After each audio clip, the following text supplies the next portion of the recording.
Hello, hello. Oh, hello. How are you? I'm doing well. I had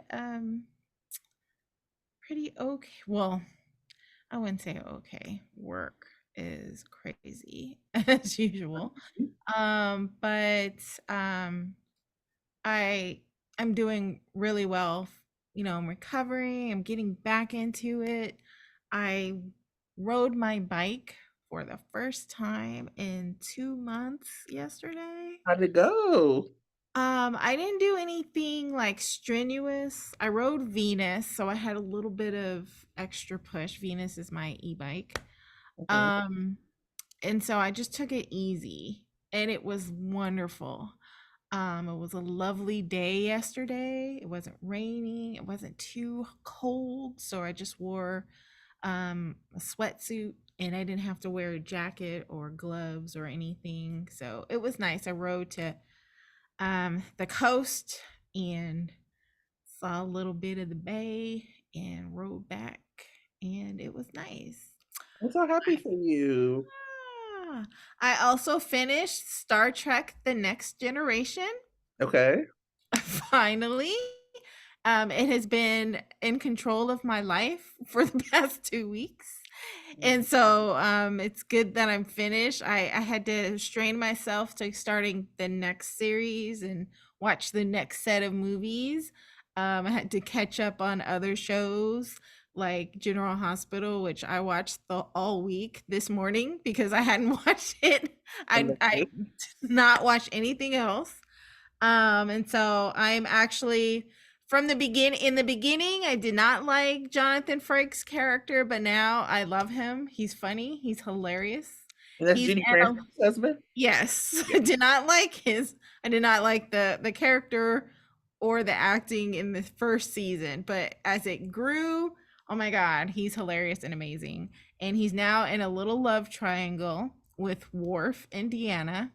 Star Trek is like a soap opera in space. Sure. Absolutely. But it's like, you know what I'm actually finding, to be quite honest, everything bites from soap operas. You Right. know, like part of the reason that like the genre, like people like judge the genre all the time, but I'm like, folks watch like Housewives, people watch primetime soaps, like everything is about relationship and about all of like the really great things that soaps do. And Uh-huh. like, y'all are just mad that your shows aren't lasting for 60 years. Right. Right. 60 years. That's a lot. So, shout out to General Hospital for maintaining that.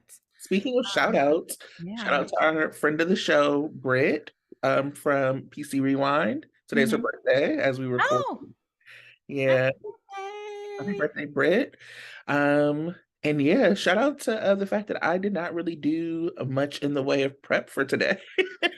How was your week though, before we do that? Um, it part of the reason I didn't really do a lot of prep. It's been a really big week. It's like a lot of personal stuff going on. So if you are, I am not a praying person. If you're a praying person, please keep my Mhm. family in your prayers. Um, yeah, it's just been a lot. But I also am like finding that I'm making time for friends and being really intentional, because the thing about me is I never want to be rude, but I could Mhm. be really distant if like I'm not purposefully keeping in contact with people. So like yesterday I had like a 3 hour catch up with like one of my really good friends, and I was like, oh my God, we haven't talked in 6 months. There's so much that we didn't know about each other. Wow. So thankfully for me, you know, my friends know that about me and don't take that personally. Mhm. So just like trying to like balance work and family. I'm working with a candidate from my hometown who's running for office. Um, I'll have to tell you offline about how it is working with men. Um, it's a different kind of Working thing. working with candidates.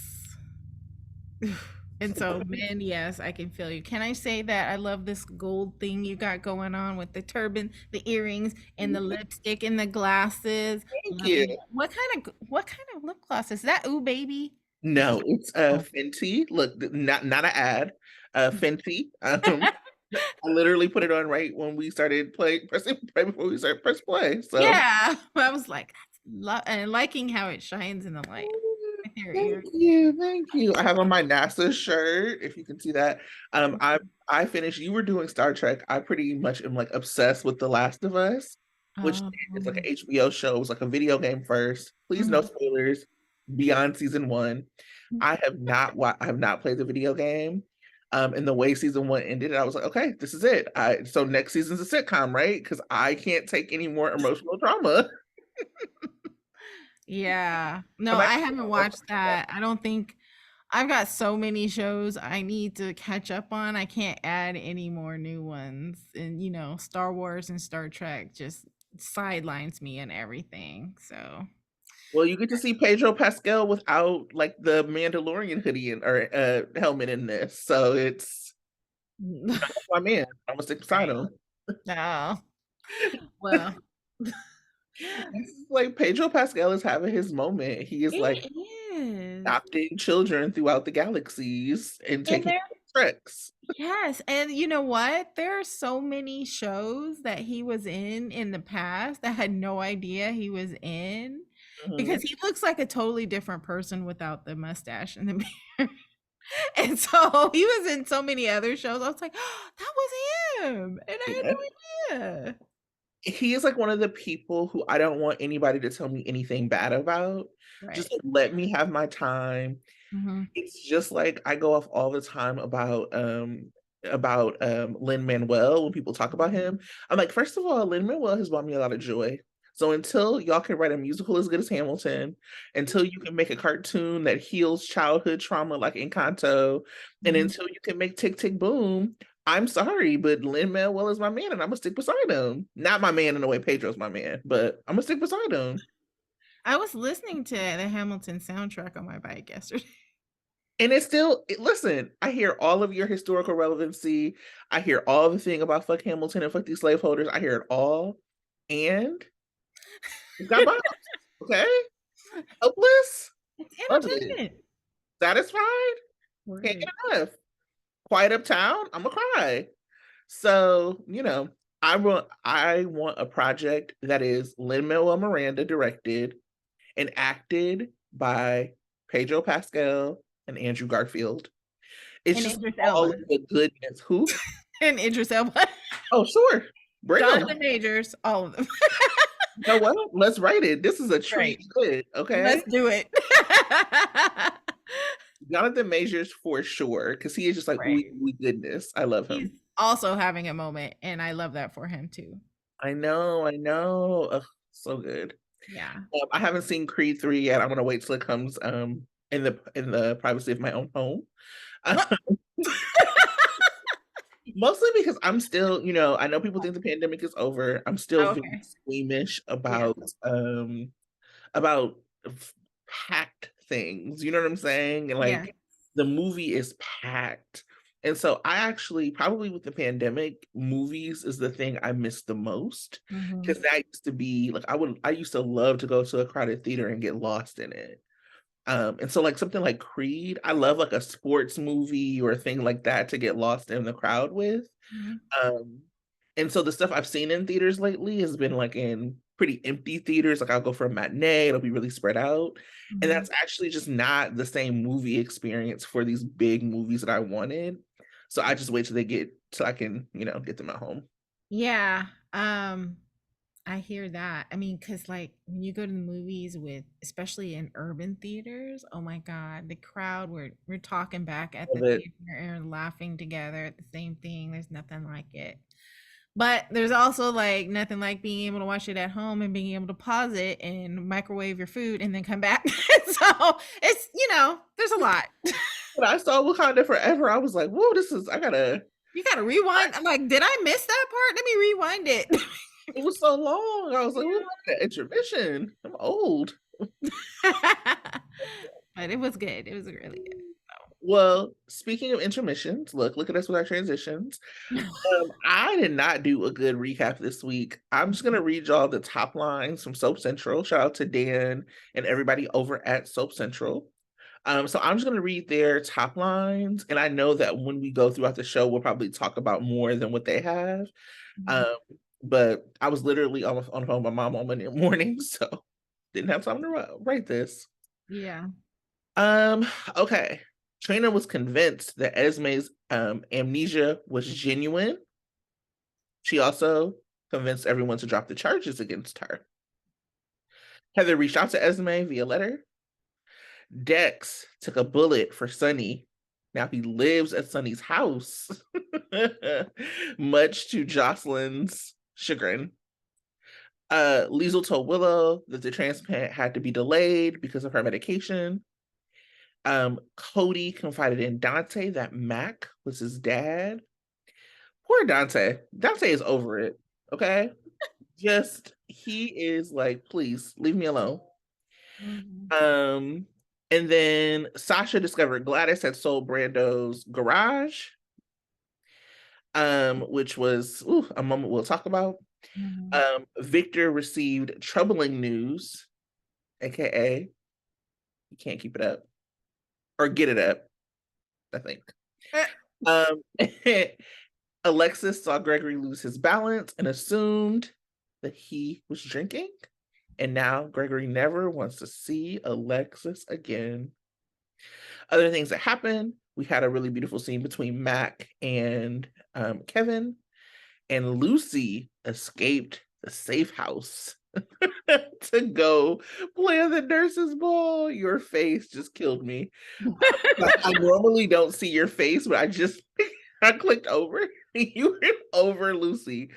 Um, so that's pretty much the week. Like I said, I did not write a good recap. Go to Soap Central. Shout out to Dan and everybody over there, who does the work of like keeping up this really great database for us. If you want more, they have like daily, very, very long recaps. But that's all I got for you today. I'll do better next week. Yeah. So, I think the week was okay. Um, it's obviously not sweeps anymore. So it was just a okay week, more a week to get us through some things. One of the things that I guess is notable that I our know. camera which is, I'm happy for Will Lipton. I think yeah, good decision. Focus on school, focus on your band, do that. Um, gonna miss Cameron because I think he was kind of the conscience of Spencer. He was a conscience of all of them basically. But yeah, he, gonna miss seeing him and having that. I wanted to see him on the show again, the band. I wanted to see the band again. you know? I Like wonder. So one, I do wonder if we will. I kind right. of wonder, like he's just going to college, and so that means that he has the opportunity to pop in and out, which Yeah. might actually work better with his schedule.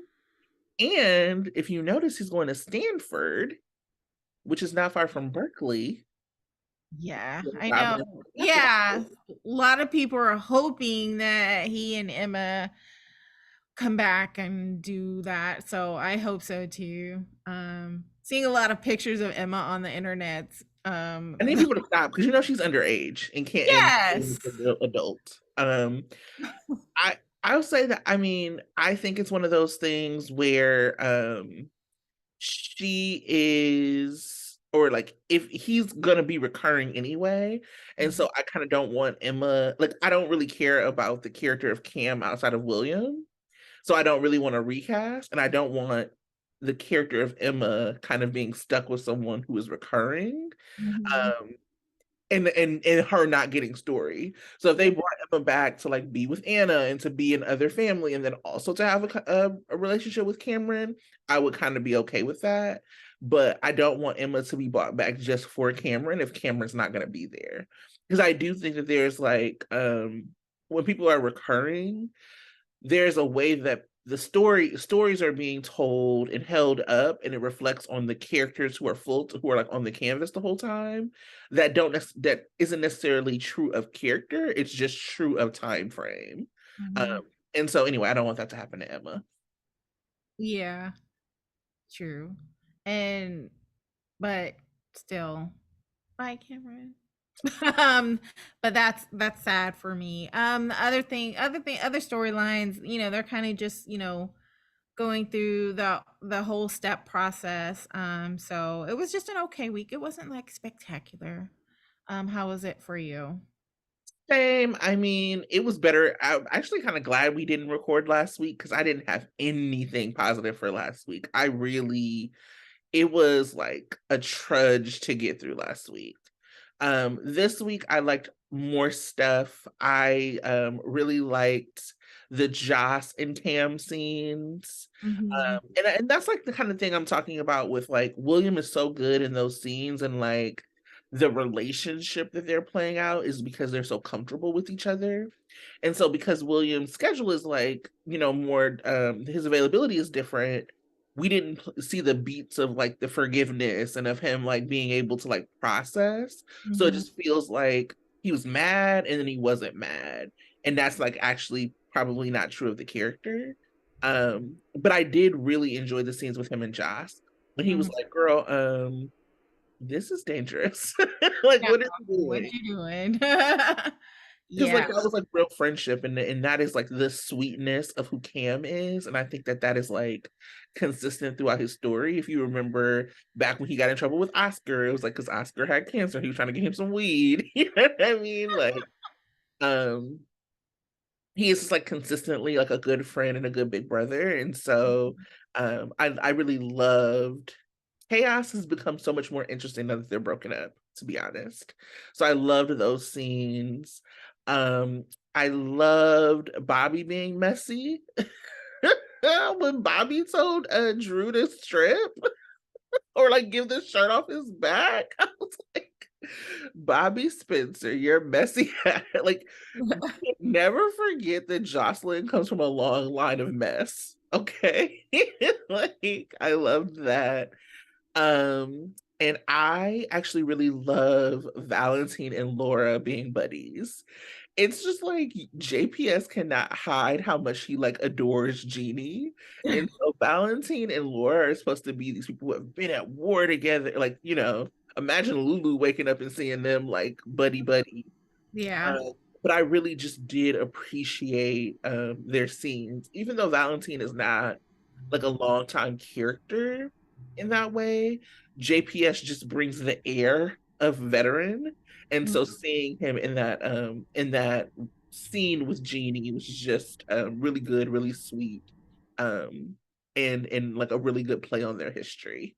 If I remember that correctly, he even mentioned that, he understood the loss, or was it somebody else? Loss of Nicholas being missing. Hmm, hmm. Yeah. So, and even though he and Nicholas don't get along at all, I and was like, imagine you yeah, saying this when you shot him out that window that one time. right, yeah. Did you understand when you killed him? Yeah, or took his house and destroyed his life? Did you understand then? But no. So bygones on that. What a Um, redemption arc. yeah. It's like Um, Valentine and Ava are literally the last redemption arcs done right. mhm. Yeah, exactly. Um, I Performance of the week. well, my favorite scenes were what you mentioned. I liked seeing, the teens together. Mhm. Spencer being dramatic as all get out as usual. Yes, But I Spencer loved this week. I was embarrassed. he was being ultimate, spoiled, rotten Spencer. But still liked them seeing all of them together, working together. I did not I think it's basically down to the writers really just trying to redeem Esme.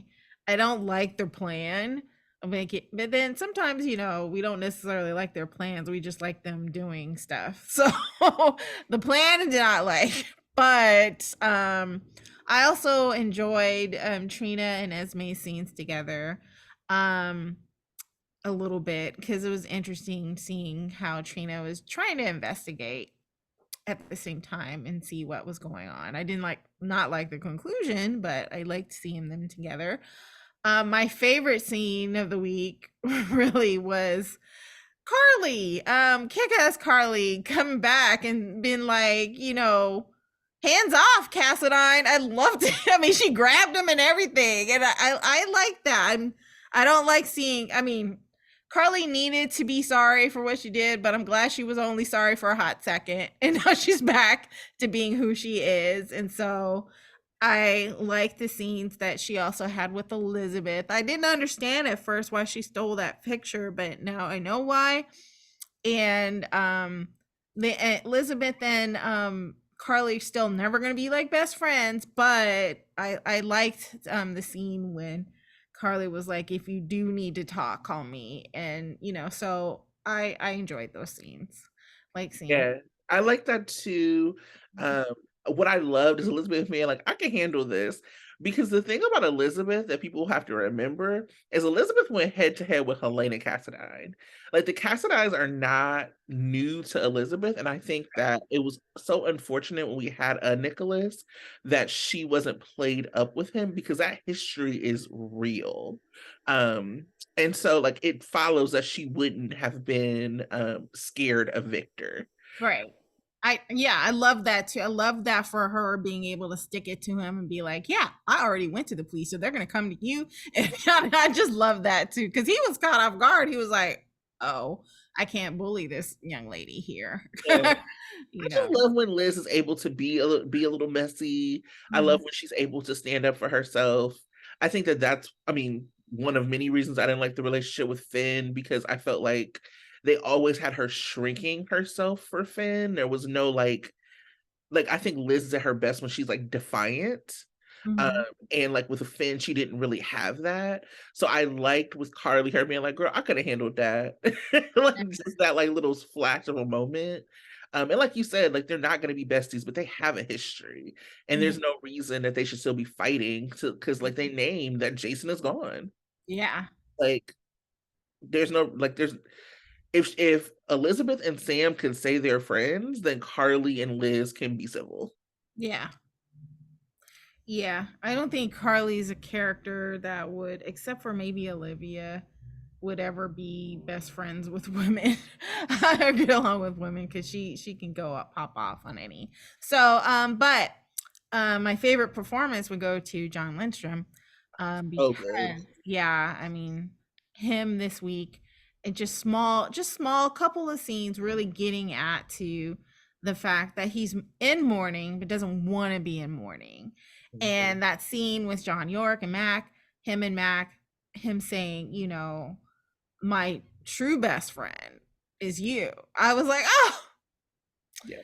men being friends and owning it and loving it and, supporting one another. Loved it. Mhm. So shout out to John Lindstrom.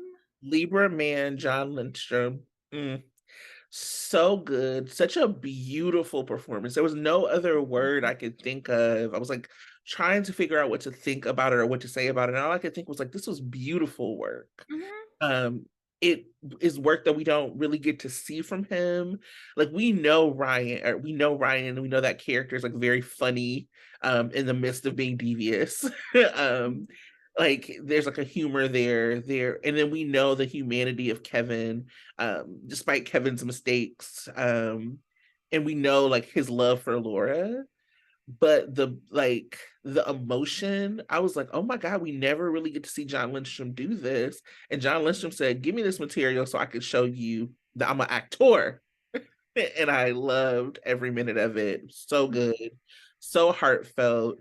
Them letting GH, I think we've talked a lot about like some of the misogyny and some of the toxic masculinity that happens on the show, but having this scene of like men showing their emotions so openly and being encouraged to show them.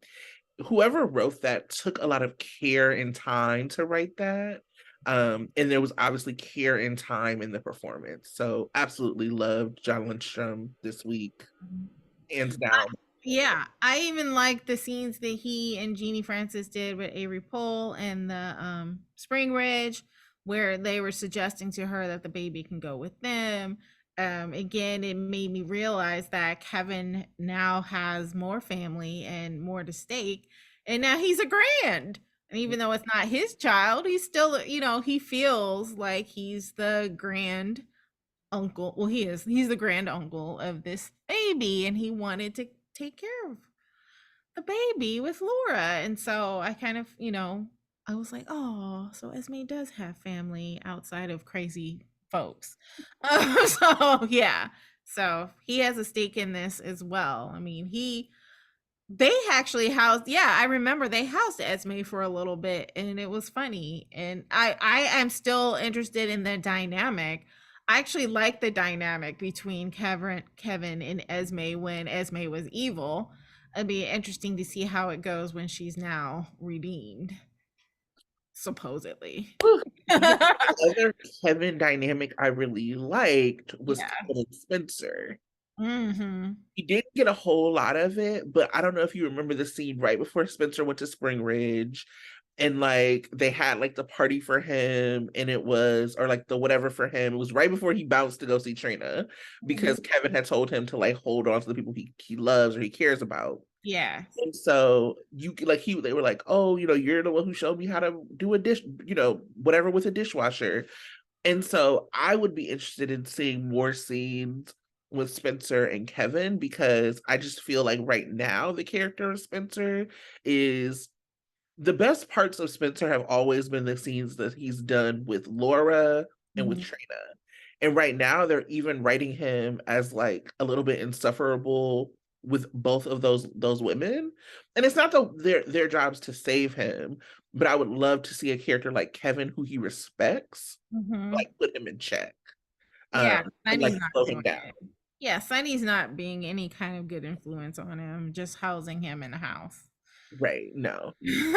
So, yeah. Yeah. So, but Did I like John Lindstrom and Nicholas Chavez's like short scenes together, and would Mhm. love to like see some more of like Kevin and Spencer.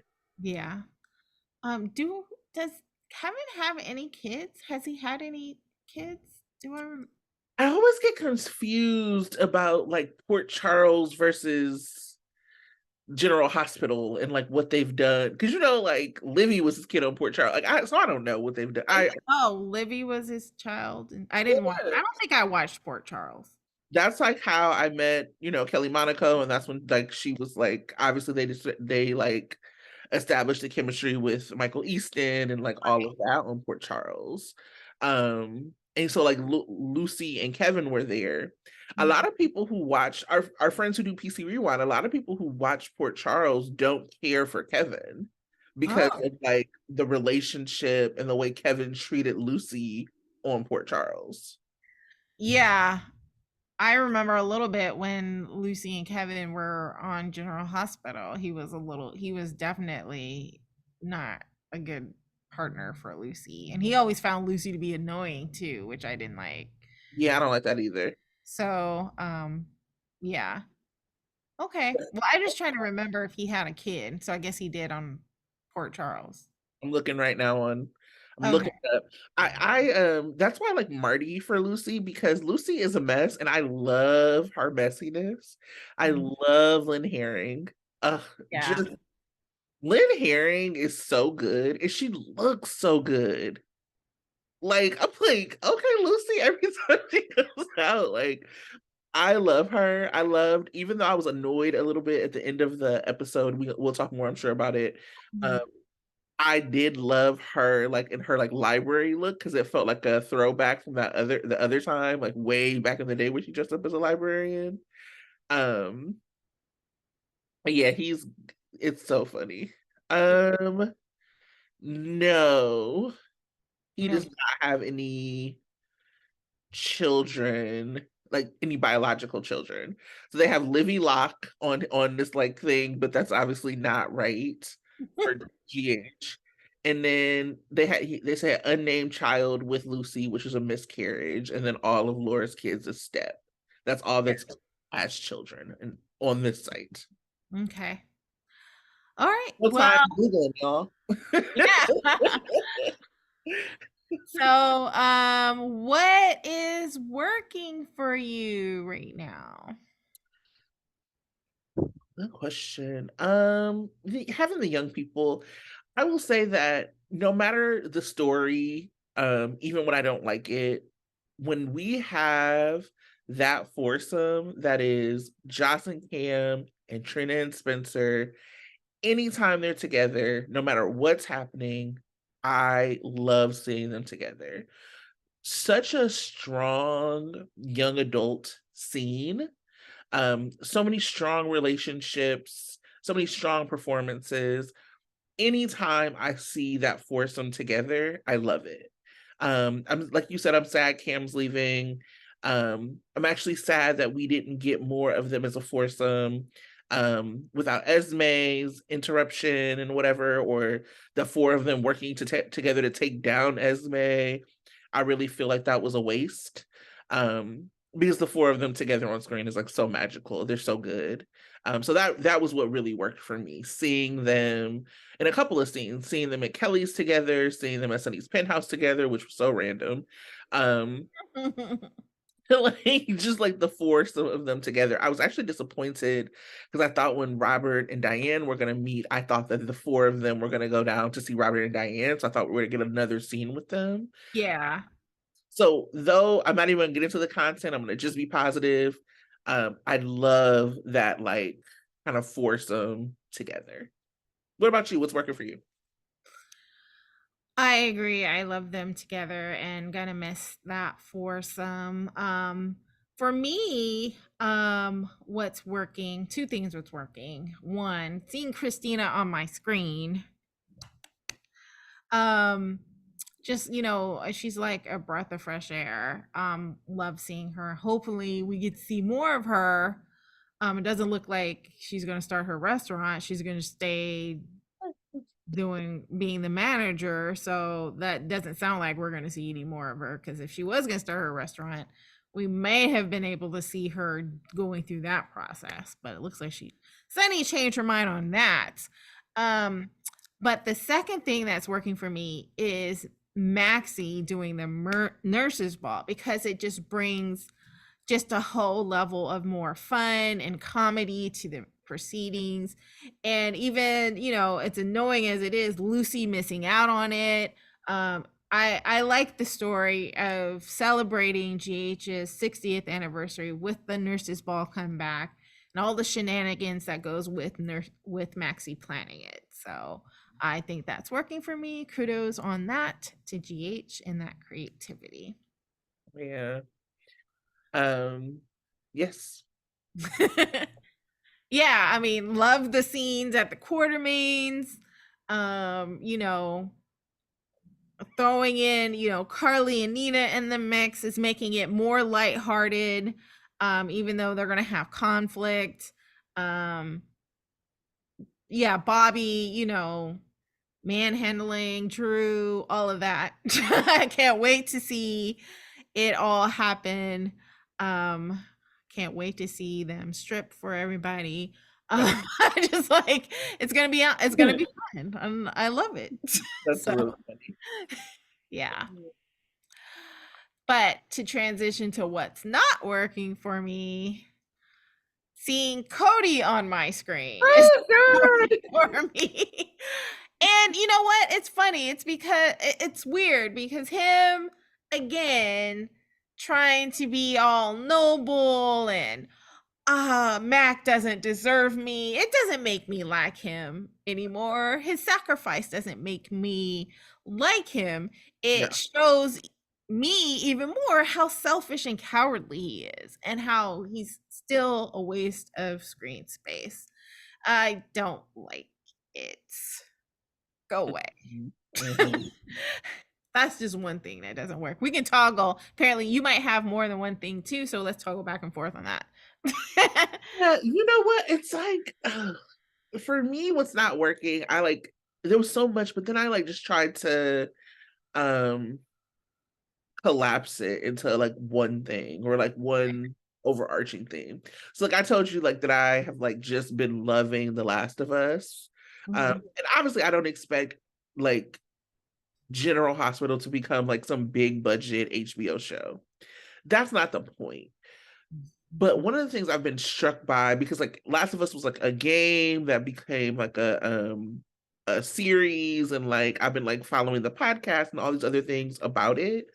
And what's really apparent is that everybody involved like really loves it. And that's what's missing for me for GH. People like whoever is in charge does not love it. You know what I'm saying? Like you can say, I mean, I only can compare it to Days. Um, I don't like Ron for a lot of reasons, like as a head writer. But the thing about Days is Ron loves that shit.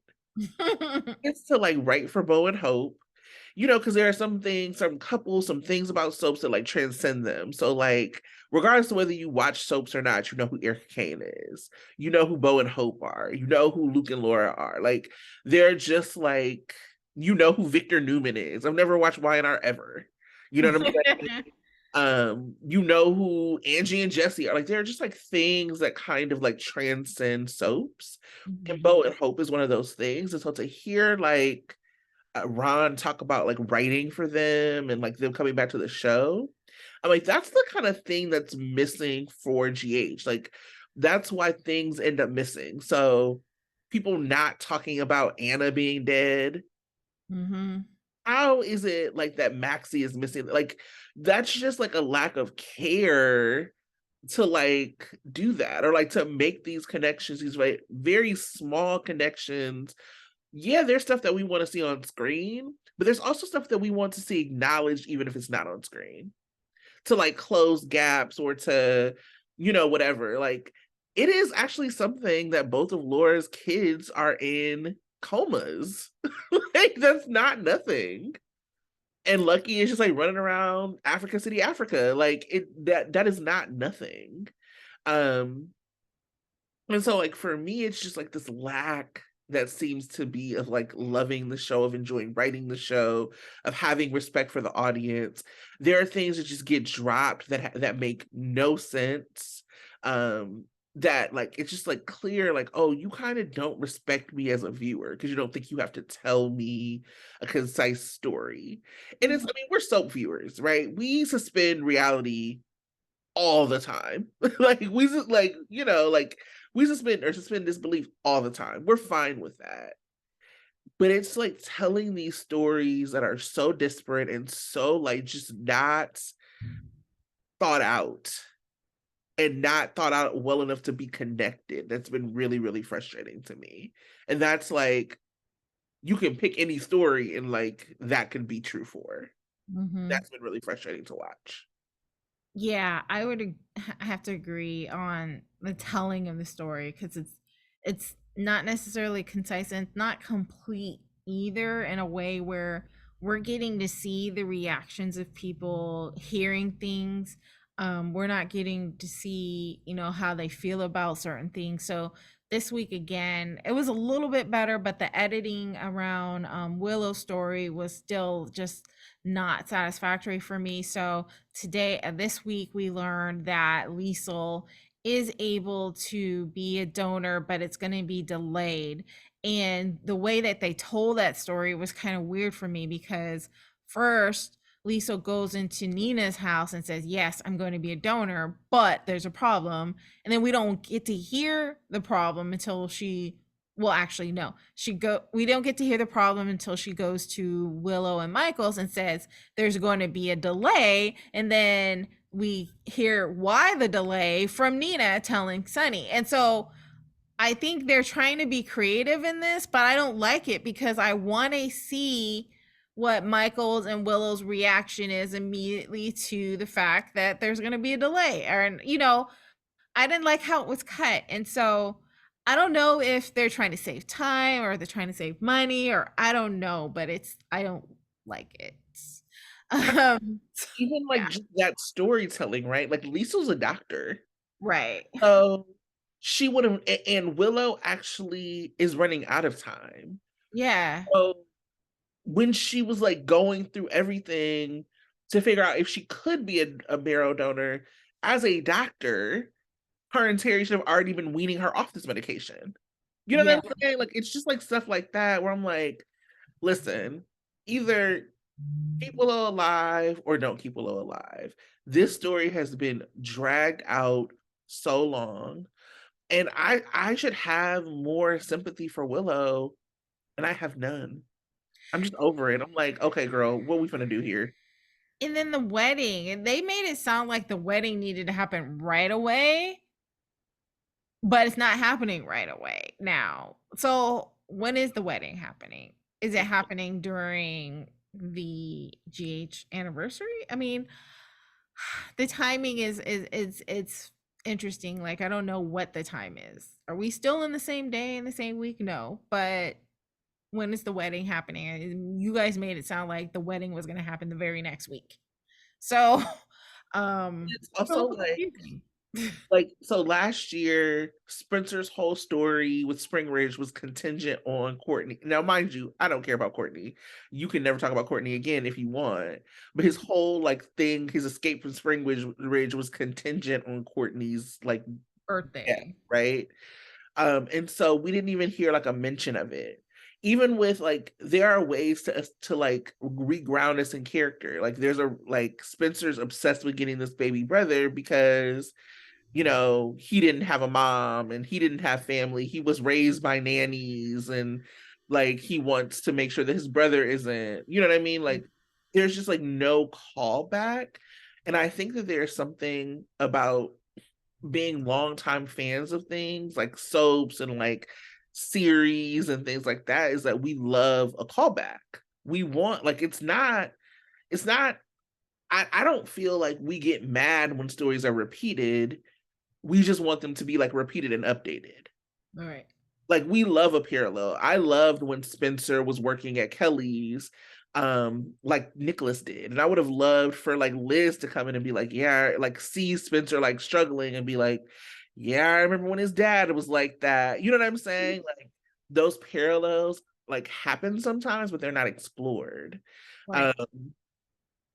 I think that like Joss there's something about having so much of her um like her sexuality exploited by Esme and like having like this consent thing exploited by Esme that like the relationship with Dex like actually gives her power back, and that's not really being explored. Like there's just like things that a fan fiction writer of GH, people who we know, people we see on the timeline, think deeper about the stories than like the writing. And that is frustrating to me. I think about like a Lucy and Victor.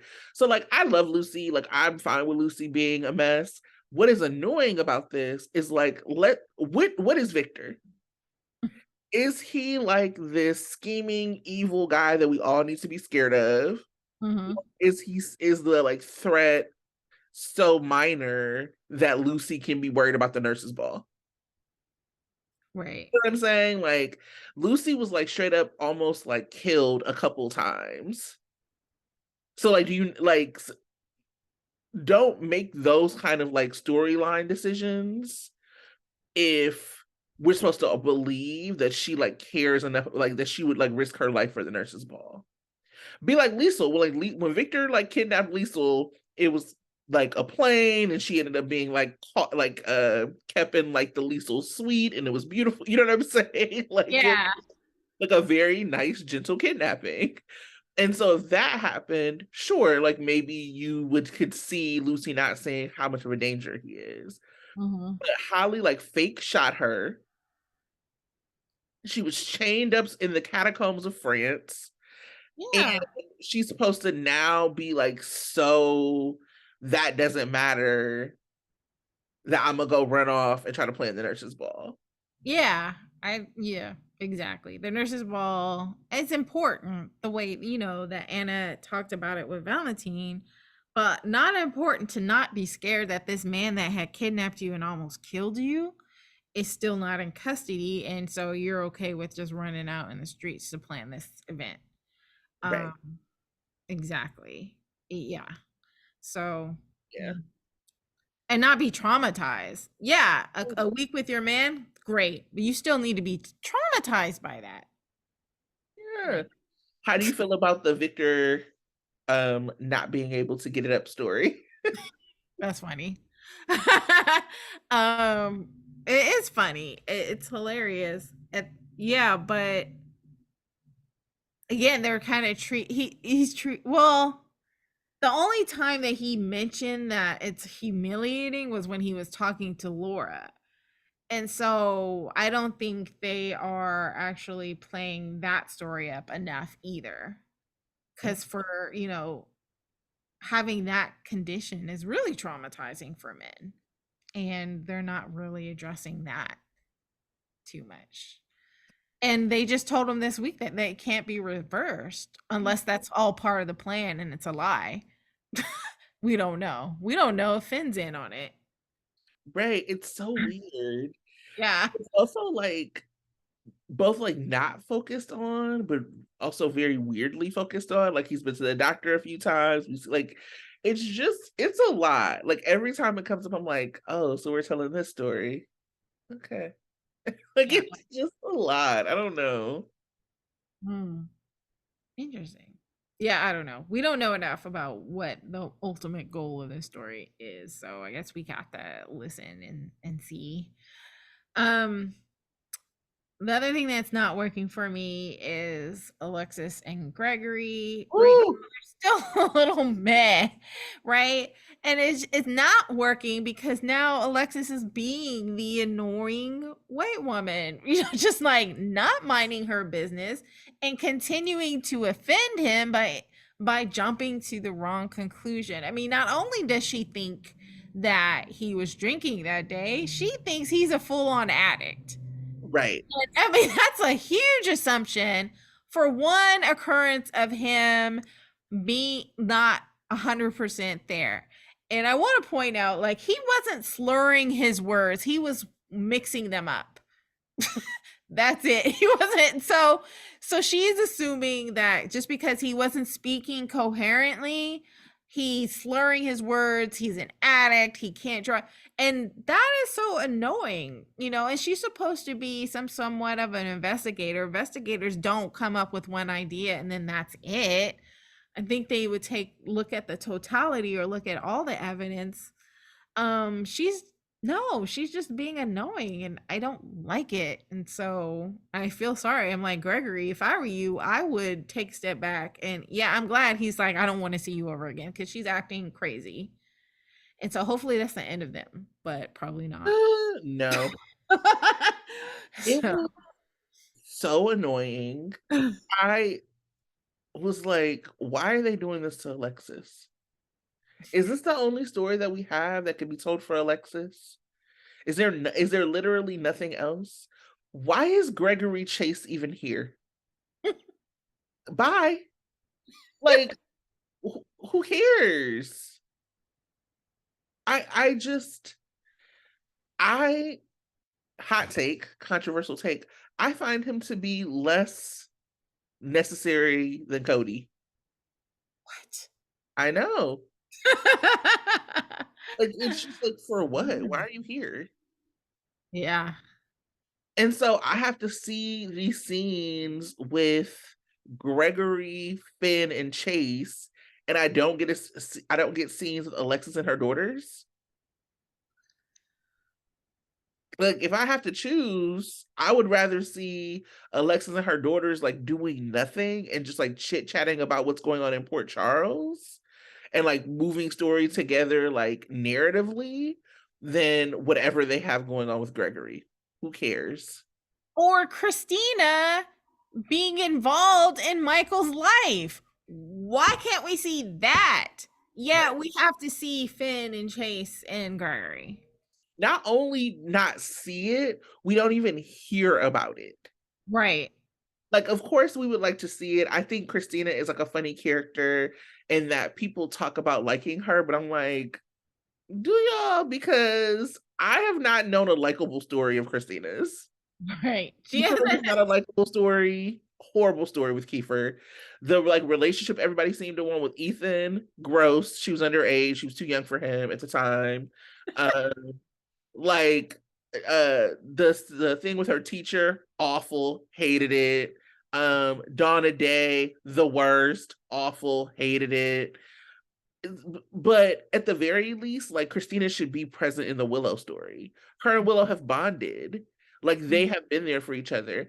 I know, and I'll get into this and some other stuff, but like people are now like, oh, well, it should be Dex and Christina. Why? So Dex can be off screen too? Right. Like Christina did not show up to Sunny's house for like to like create some like love triangle between her and Joss. She showed up to Sunny's house to create a love triangle between Sunny and Joss.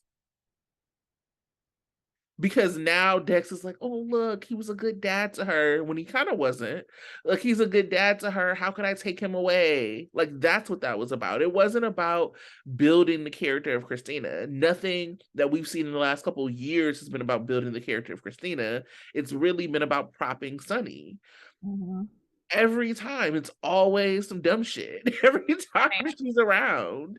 Um Propping him, and well, at first it was propping Sona, and now it's propping Dex and Sunny. Right.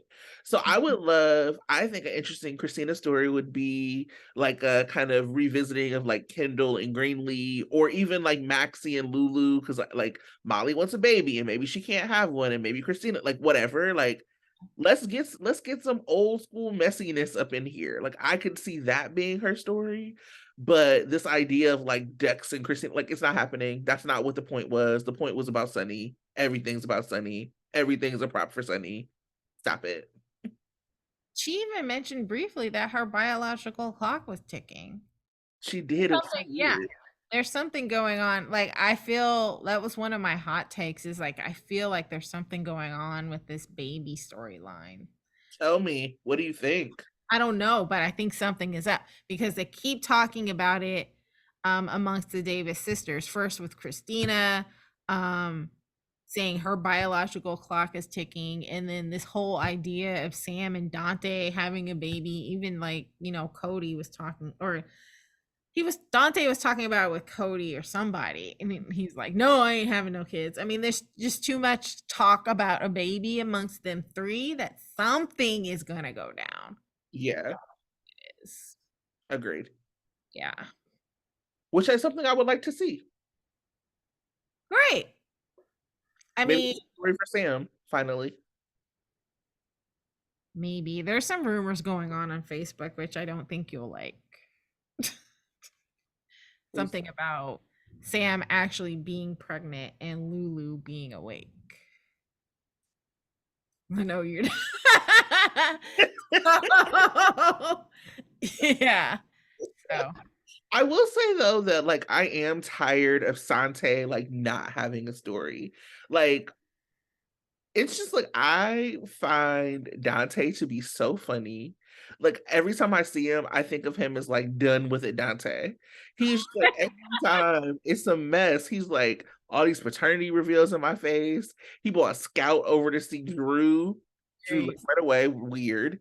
But he was like, Scout was like, "What about Carly?" Dante said, I don't want to know about Carly.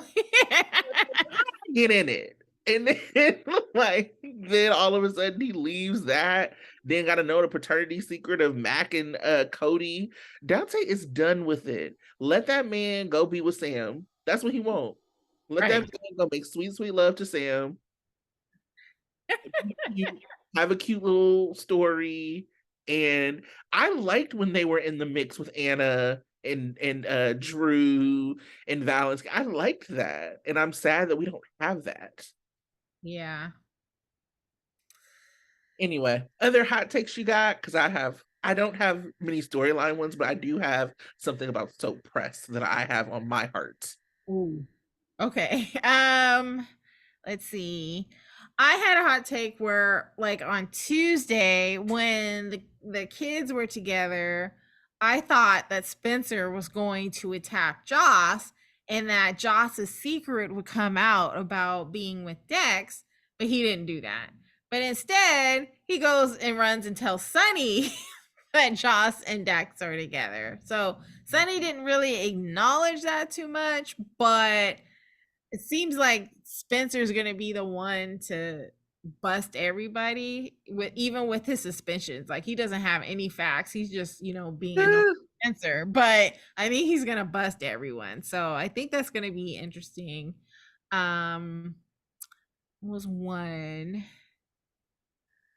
Yeah, Um, I actually have a Dex and Joss thing. I'm yeah, glad you brought it up. go ahead. So, like, I mean, it's no secret I like Joss. I know that there are folks who don't. Everybody doesn't have to like the same characters. I think that she gets like a very bad rap. With people like saying very wild things about her that are super sexist, and that like just do not like are very weird in the context of people who watch soap operas. Like I'm just like a character cheating, like is a bridge too far? Like talking about like it's just a very weird vibe. And um so Soap Opera Digest, they do like, quick takes and take fives or whatever. So they Yeah. did one with Evan who plays Dex. And so like they asked him a bunch of questions and then like he answered. So one of the questions that they asked him was how do you understand Dex giving into his attraction to Jocelyn, given that she had a boyfriend at the time and Cameron and all the complicated dynamics with Sunny and Michael? Why do Dex care? Why would Dex care about Cameron? Get off Twitter. That's a stupid ass question. Am I tripping? Because like, why would Dex like in what world would Dex care about Cameron? Yeah, Why would that be the first thing you ask? Because the thing that is life threatening for him is Sonny and Michael. right. Yeah, What? I don't know if like I've never been in a three triangle cheating situation, but maybe they assumed that Dex would have some feelings about Joss being in a relationship with another man. Not that he cares about Cameron at all, but maybe Dex would have some feelings about being the third person, but he wasn't the third person for long. But maybe that's what they were trying to get at. But that's like a separate question because then it's like, Yeah. how do you feel about like the Sonny and Michael of it all, and then how does Dex trust Jocelyn knowing that she cheated on her best friend with him? Like that's a different question. Yeah, that is a different question. But then the next question is what really was like, hmm. So here's the question. A lot of viewers are really digging what's building between Joss and Dex, but there are some fans online questioning why Dex would be so drawn to Joss, specifically because of how much time she spends lecturing him.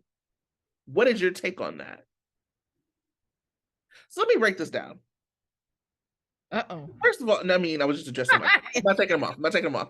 But Okay. let me like talk about this for a second. So let me break it down backwards. So first of all, are y'all watching the same show we're watching? This is not a situation where she is like telling a mobster to get out of the mob, right? So like a lot of the lectures that she's giving him is stuff that he agrees with because he's there to take down Sunny. Right. This is So not a Jason situation where he like wants to be in the mob and like love. I mean, well, it's turning into that, but like that's not what it started off as. Where he's like, this person, I just want to live my life. Like the Quartermains are coming to him. This is like, yeah, he actually agrees with the things that she's saying. And she has like rescued him twice. So yeah, if you save somebody's life twice, you get to fucking lecture. She took him off the meat hook, and she like took care of his bullet wound. Are we watching the same story? that makes him that much more drawn to her because they are in agreement. So, yeah, why wouldn't Are he do? we watching the same show? Are we watching the same show? And then it was like I've read a lot of these interviews, but some fans online questioning why Dex would be so drawn to Joss. How many fans? Not that many. Who are they listening to online? So we're putting this newbie in like some sort of like putting him on some pedestal over a long time legacy character, why would he be drawn to Joss?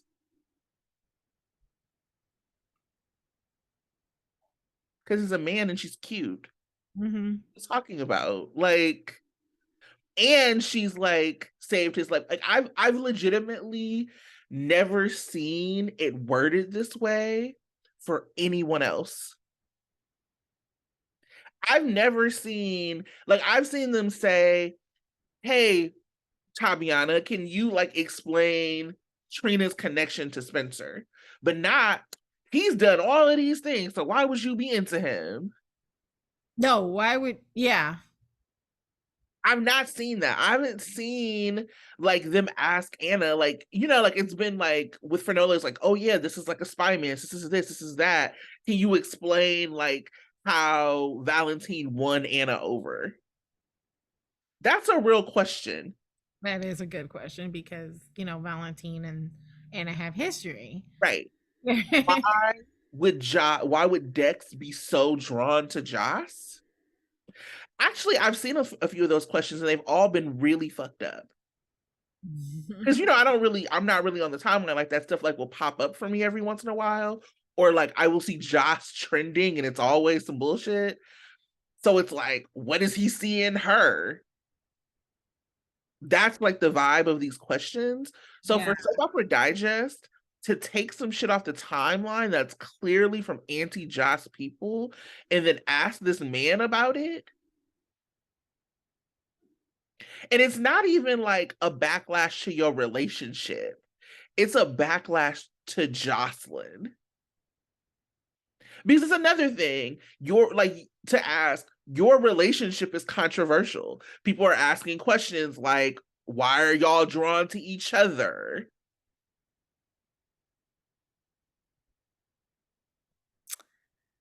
This coupled with the like letters they choose to write or like choose to um publish in this same edition of Soap Opera Digest, they do like a thumbs up thumbs down around storyline. So for Dex they did like a split like thumbs up thumbs down, and it was like mostly like it was like very like we don't really know much about him, blah blah blah, whatever it was.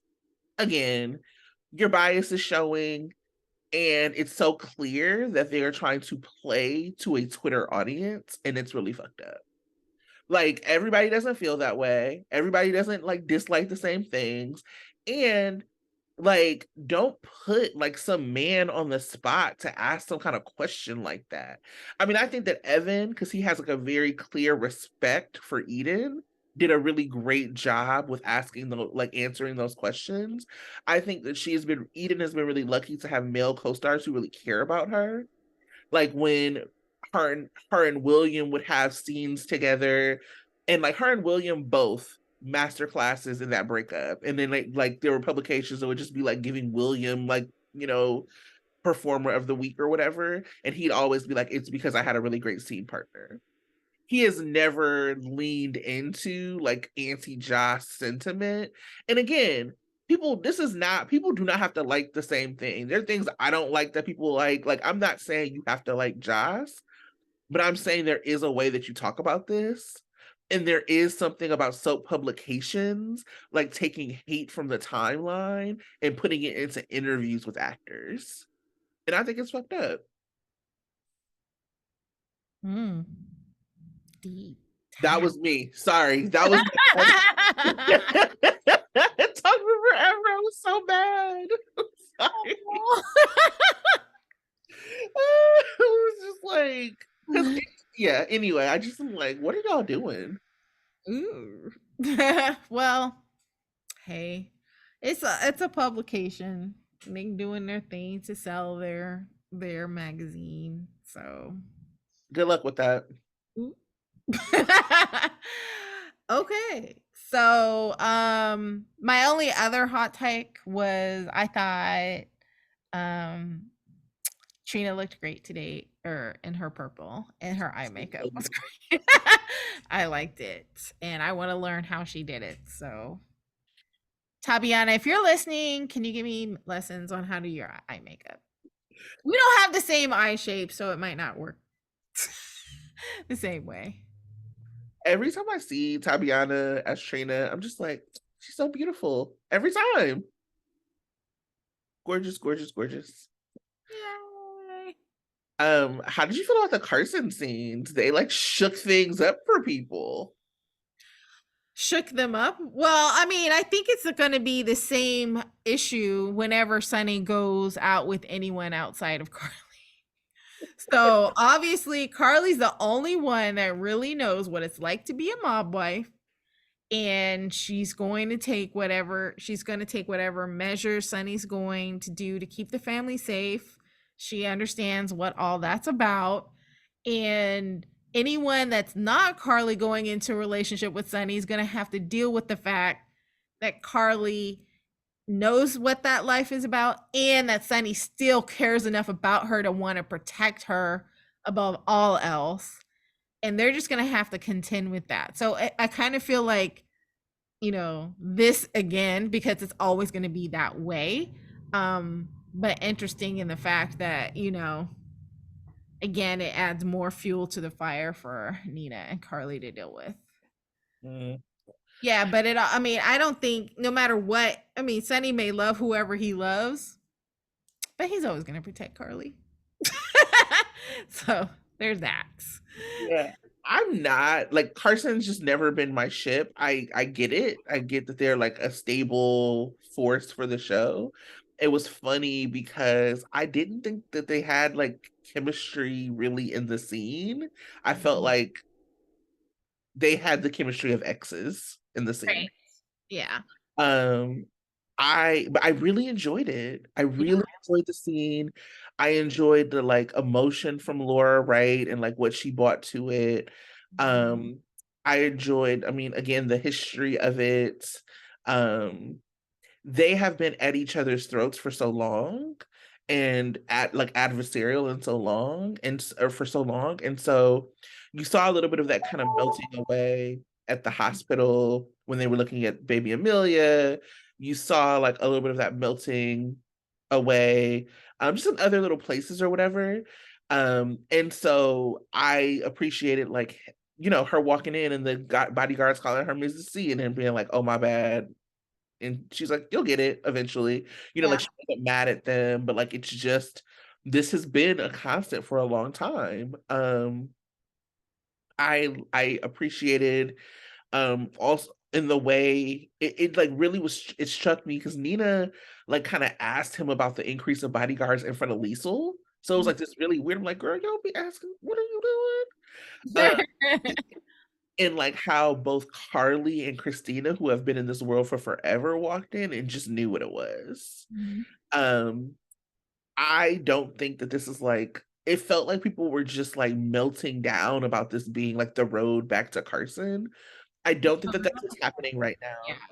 now. Um, but I think that it does call the question. I mean, like it's the question that gets called every time something comes up with Sunny. It's like, can you be in? It's the same. It's the Sunny story. It's the Jason story. It's like the constant mob story.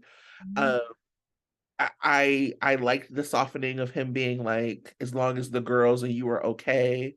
And it like begged the question. This is what I'm wondering from you. What do you think Carly's gonna do when she finds out that Michael and Joss are part of trying to take Sunny down? Ooh. That's going to be interesting. Because even when Joss was super super mad and she was talking to Carly about it and Carly was like, whatever you're going to do is not only going to hurt Sunny, it's going to hurt Avery and Donna, right? So I think she's going to approach it in a, well, I understand, but what you're doing is hurting more than what you're intending. I think she's probably going to take that approach.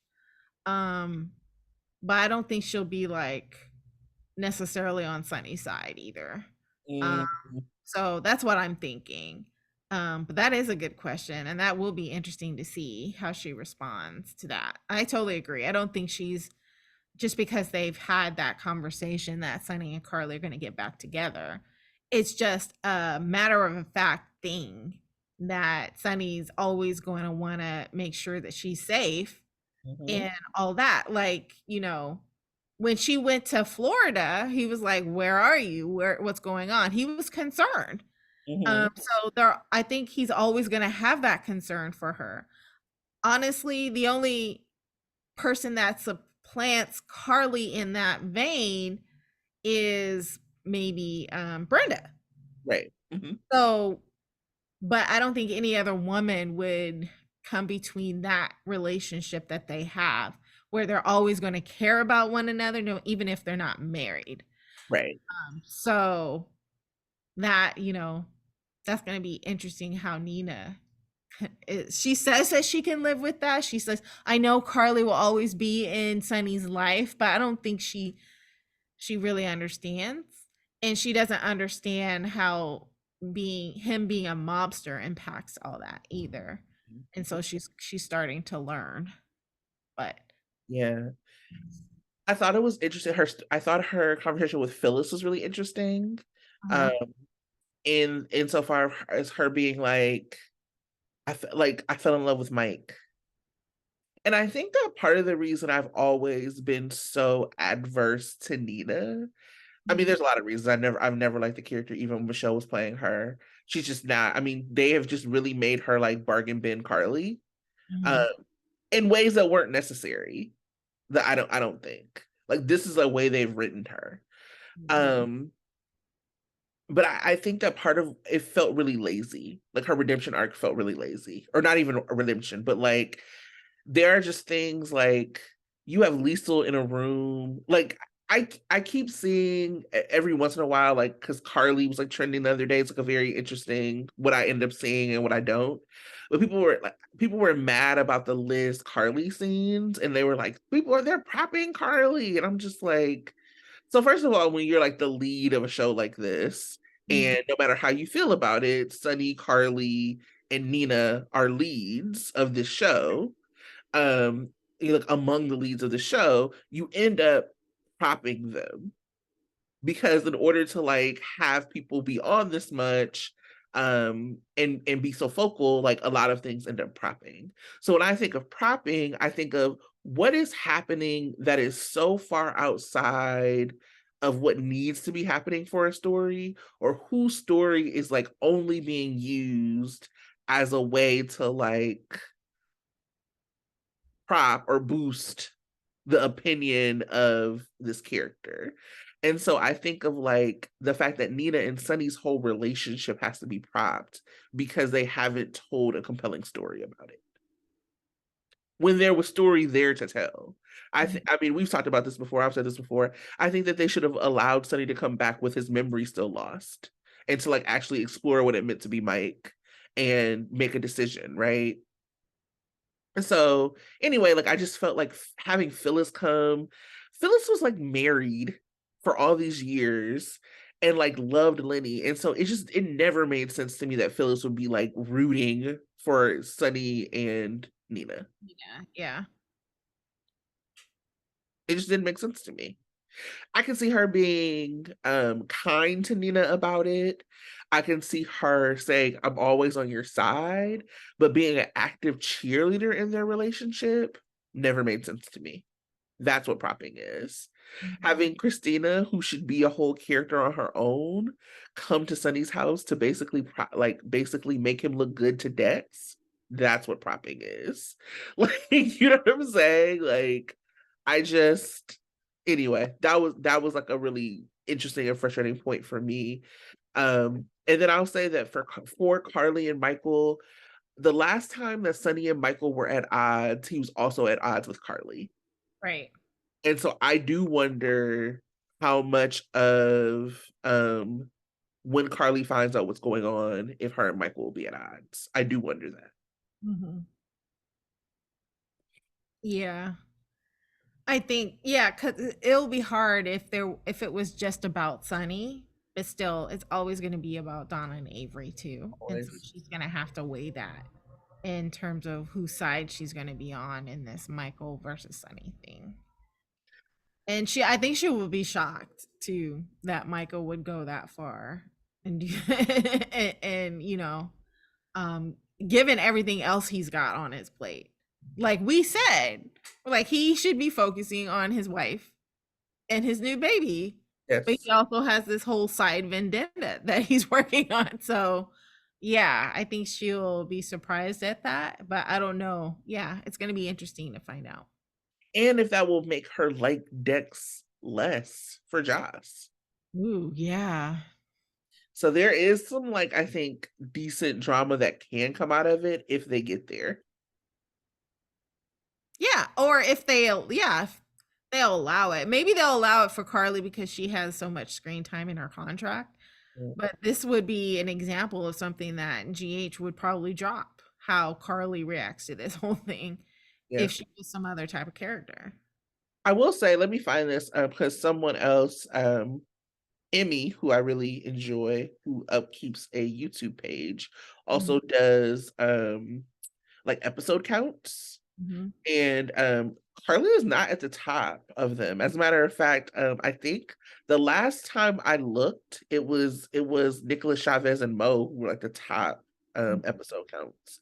And I think that's really interesting. And I think that's what makes a lot of the Sabrina story, I think, difficult sometimes because Nicholas is so torn, or like Spencer is so torn in all these directions. He's in the Cassadine story, he's in this story, like he's in the young adult story, and so we've had a kiss between Sabrina and then we haven't had them revisited.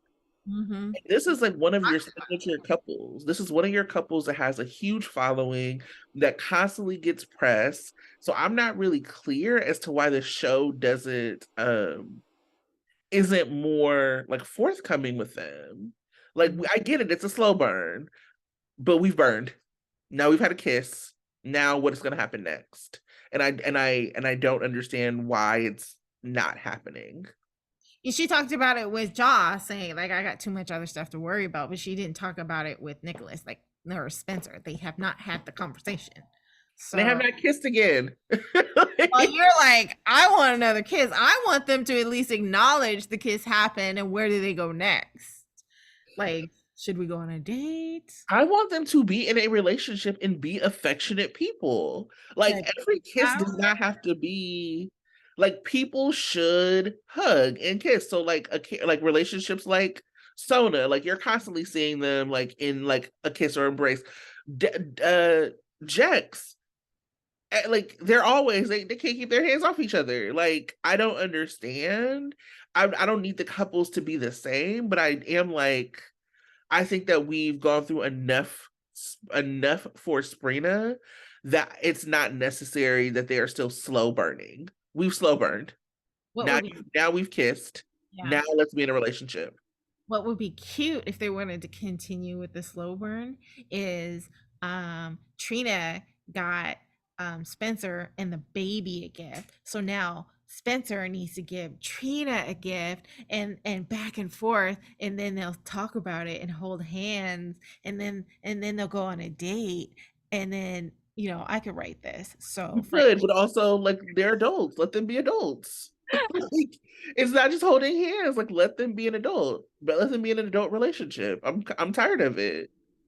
It's like unnecessary. You know what I'm saying? Like Frank, I'm a little bit more patient, so come to me and I will write the story for you. DM us, Frank. I am less patient. I was patient a year ago. Trace is like, I'm over it. Let's get them together. Well, because the other thing is, it was just like a day ago or 2 days ago that it was like Sydney's last, like the anniversary of Sydney's last day, or like whatever. That means Tabiana has been here for a year. Let's do it. Let's go. You know what I'm saying? Because like we were ready for them to be together before Tabiana even came. So there's Yeah. no reason. I just like I agree. Like I love the slow burn. I love that trope, but I also think that it's necessary to give people something to hold on to.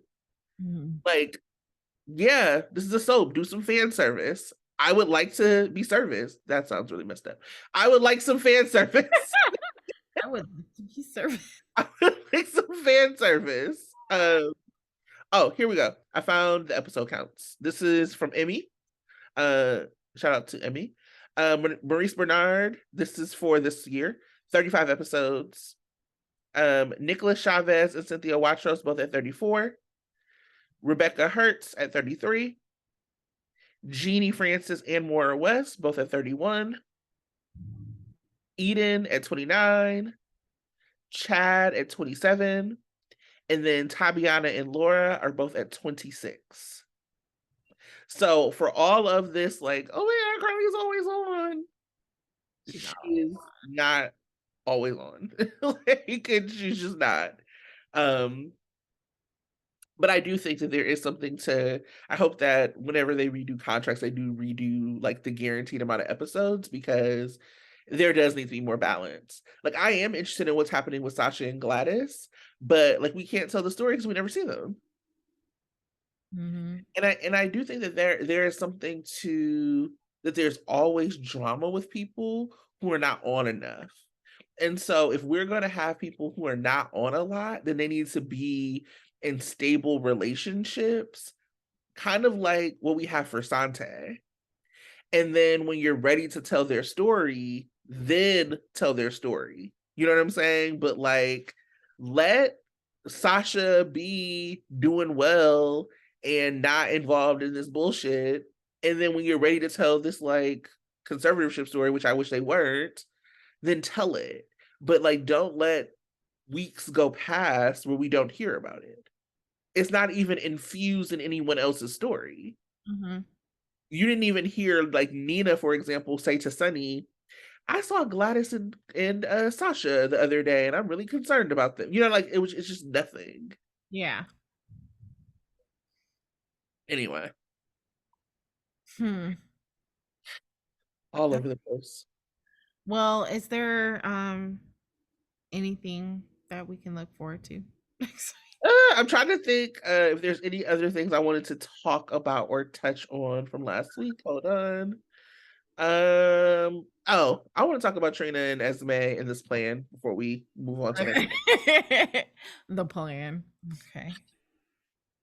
Um, how is it that Robert was able to like just drop shit for Esme because the victims wanted it, but he wasn't able to do that for Trina? Well, because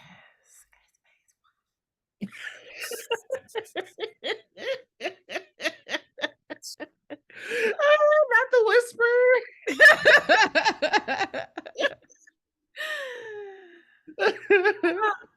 Anywho.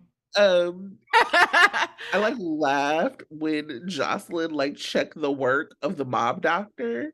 Sis, I don't even see you in class. Okay, how you checking the mob doctor's work? Be quiet.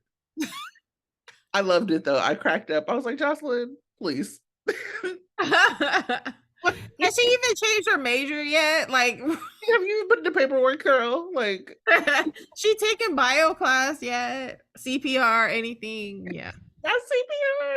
I don't know. I mean, I've been certified, so now I can check the mob doctor's work. So It's I not can, even been clear if Joss is certified. right. She's not even like she hasn't taken any of these courses. She's just said, I'm going to be pre-med now. Let's take a shirt, Bay. Which, Right.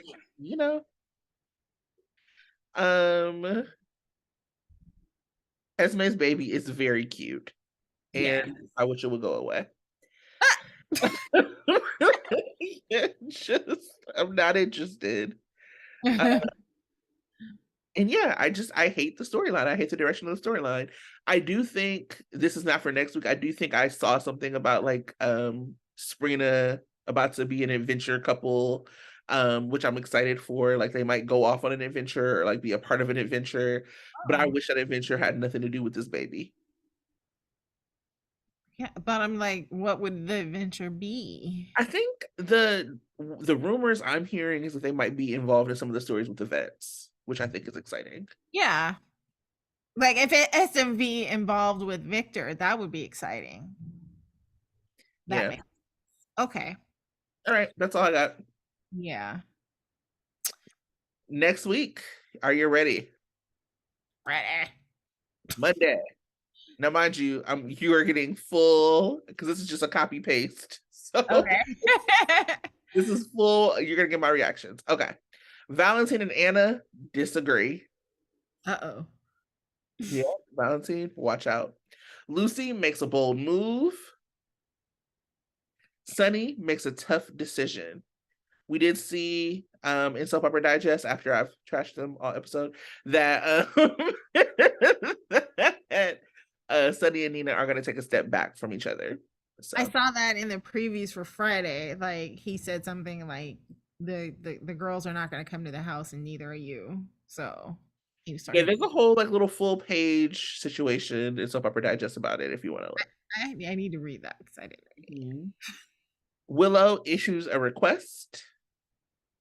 Michael opens up to Brooklyn.